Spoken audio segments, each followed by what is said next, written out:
Or, je suis une sœur en Christ. J'aime le Seigneur, j'aime Jésus, je lui ai donné toute ma vie. Il est dans mon cœur et tout.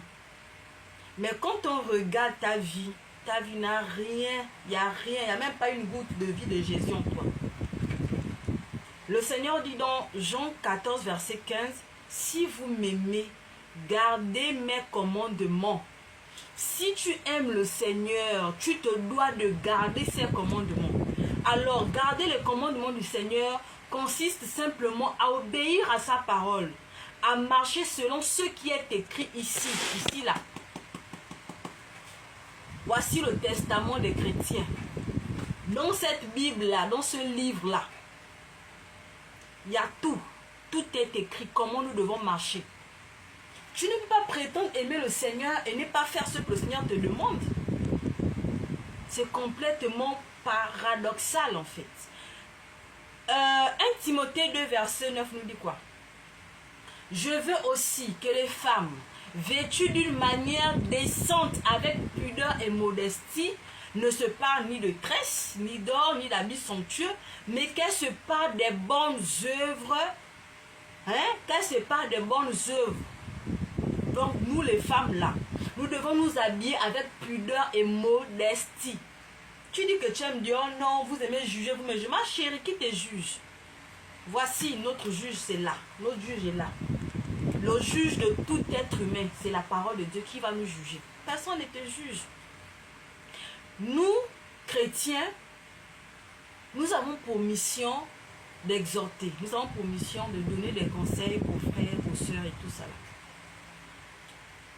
Tu es chrétienne, mais c'est toi qui t'habilles en sexy. Tu es chrétienne, c'est toi qui mets... Attends. J'ai dit, la vie que vous menez là, c'est aujourd'hui là que vous avez connu la vie. Vous pensez que nous là, moi où je suis là, je suis une vieille femme. Non, non, dites-moi un peu. Vous pensez que je suis une vieille femme quoi, j'ai fini ma vie. Non, ma chérie. La vie que tu mènes, que tu penses que c'est trop bien là, c'est trop doux là, comme disent les Ivoiriens, il n'y a rien de nouveau sur le soleil. La vie que tu es en train de faire là, nous là, on a vécu. Tu comprends non? On a vécu. Si aujourd'hui on s'est casé, c'est parce qu'on a trouvé qu'en Jésus il y a la vérité. C'est parce qu'on a vu que dans le monde là, il n'y a rien. Maman, on a vécu. Ce que vous vivez là, nous on a fait ça peut-être fois 10. On a vécu ce qu'on appelle la vie. Moi, j'ai commencé à aller dans les boîtes de nuit, j'avais 12 ans. J'avais 13 ans. Donc, vous pouvez m'apprendre quoi sur la vie? J'ai vécu la vie, j'ai vécu ce qu'on appelle la vie. Donc, si aujourd'hui, à mon âge, je me suis rangée, j'ai donné ma vie au Seigneur, c'est parce que dans cette vie du monde là, il n'y a rien là-bas, il n'y a que la mort, la misère, la pauvreté. Il n'y a rien là-bas. Sors de cette vie. Abandonne cette vie. Cette vie-là que tu es en train de manger aujourd'hui, tu es en train de voir que non, c'est trop bien, c'est trop doux. Tu te plais dedans. Tu prends, tu vois que non, je suis trop belle. Maman, on a fait ça. Les mèches là, quand je te mettais la mèche, ça tombe ici jusqu'au rein. Les boucles là, les crayons, c'était jusqu'ici. Quand je me maquille là, tu as dit oui, voici l'enfant qui s'est maquillé. Les talons, 7 cm. 7 cm. Sexy, c'était moi. Make-up, c'était moi. C'est le Seigneur qui a eu pitié de nous, là où nous sommes là. C'est le Seigneur, tu nous vois avec les foulards, là, on est maintenant là. C'est le Seigneur qui a eu pitié de nous. On s'est dépouillé, on a rencontré le Seigneur. C'est le Seigneur qui a eu pitié. Sinon là, on mourait là, c'était tout droit en enfer, sans embouteillage. Qu'est-ce que la vie là va nous apporter? Qu'est-ce que moi qui ai vu, je vous dis bien que j'ai commencé la vie, j'avais à peine 13, 14 ans. Si j'ai bonne mémoire, 13, 14 ans, 15 ans par là. J'allais déjà dans les boîtes de nuit. Je sortais déjà dans les boîtes de nuit. J'ai vécu une vie de débauche. Donc, si je parle là sans conséquence de cause, dans cette vie-là, je n'ai rien eu. Rien. Rien, oh. Je n'ai pas construit les maisons avec ça. Les gars avec lesquels je suis sortie ne m'ont pas épousé. Donc, j'ai livré mon corps comme ça au péché. Le péché prend moi. Libre vie prend moi. Donc, il n'y a rien que vous faites dans la vie là qu'on n'a pas goûté. Il n'y a rien. Et c'est pour vous dire que dans cette vie là aussi, là, tu ne vas rien gagner. Si ce n'est pas seulement les démons que tu es en train d'amasser comme ça là, les démons que tu es en train d'accumuler dans ton corps. Et au finish, quand tu meurs, c'est en enfer. Amen. Lorsque certaines personnes avec lesquelles j'ai grouvé par le passé me voient dans la rue, me regardent, ils disent non, c'est pas toi. Peut-être c'est ton fantôme. Parce qu'ils connaissent la vie que j'avais avant. Ils connaissent la vie que j'ai menée. Parce qu'on était ensemble, on grouvait ensemble. On escroquait les hommes ensemble. On faisait des choses bizarres ensemble.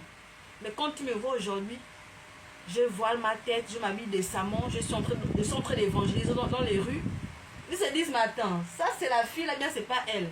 Mais ils sont étonnés. J'ai dit non, ne soyez pas étonnés. C'est le Seigneur qui m'a changé. J'ai donné ma vie à Jésus. Parce que dans cette vie-là, j'étais déjà morte. Si ce n'est pas le Seigneur qui allait me ramasser dans les confins, hein, dans les profondeurs des ténèbres pour m'amener dans sa lumière-là, c'était fini pour moi. Qui pouvait me sauver? Qui pouvait me délivrer?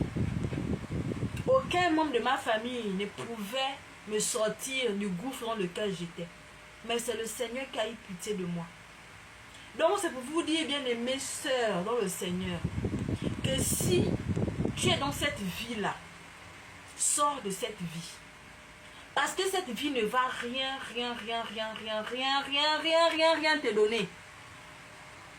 Si tu donnes ta vie à Jésus, accroche-toi réellement au Seigneur. Parce que ce monde-là est gouverné par les démons.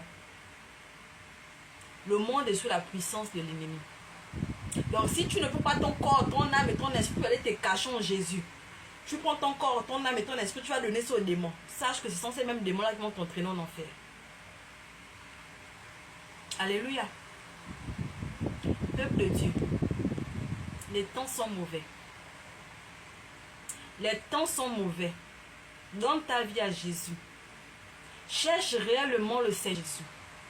Sors de cette vie de pourriture. Sors de cette vie de débauche là. Coucher avec les hommes par or. Je vous dis, hein, un jour, on aura l'occasion d'en parler.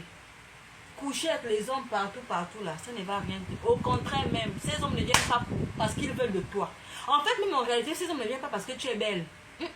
Ce sont les esprits qui sont toi là, qui les attirent venir coucher avec toi. Parce que ces esprits ont une mission.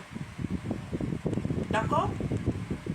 Au fur et à mesure que tu ne fais que coucher avec ces hommes-là, les ténèbres qui sont en toi ne font que se renforcer davantage. Tu ne fais que lier davantage ton âme. Mais on cherche quoi dans le monde? On cherche quoi? Il y a quoi là-bas? Le plaisir que tu pars chercher là-bas, ça va te donner quoi? Le plaisir de 1 minute. Plaisir de 2 minutes. Une joie éphémère. Tu pars en boîte de nuit à 22h, tu sors à 5h du matin. Tu n'es pas fatigué, hein? Tu n'es pas fatigué. Tu danses. Tu danses. La musique, le miroir qui est devant. Hé, Jésus, pitié. Oh. Le miroir qu'on a mis en boîte de nuit là, c'est toi qui es là devant. Tu danses. Tu n'es pas fatigué. Tu sors de là paumé avec un tas de démons que tu allais ramasser. Bien aimé dans le Seigneur, les temps sont mauvais. Donnons réellement nos vies à Jésus. Abandonne cette mauvaise vie-là. Si tu es chrétienne et que tu mènes encore cette vie-là, il est temps pour toi de sortir de là. Le Seigneur veut que tu sortes de là. Le Seigneur veut que tu abandonnes cette vie. Tu ne peux pas dire que tu es chrétienne et tu continues à te prostituer. Tu ne peux pas dire que tu es chrétienne et tu continues à escroquer les hommes d'autrui. Tu ne peux pas dire que tu es chrétienne et tu t'habilles mal. Non, c'est pas possible. C'est que tu n'es pas encore vraiment chrétienne. Alléluia. Peuple de Dieu, je vous en supplie, mes frères, mes soeurs, je m'adresse aux soeurs. Je vous en supplie. Revenons à Jésus. Les temps sont mauvais. Le Seigneur est en train d'arriver. Le Seigneur est à la porte. Et il attend seulement un moment propice pour sonner sa trompette. Où est-ce que tu vas aller, ma soeur? Reviens à Jésus. Le Seigneur t'attend. Que le Seigneur te bénisse.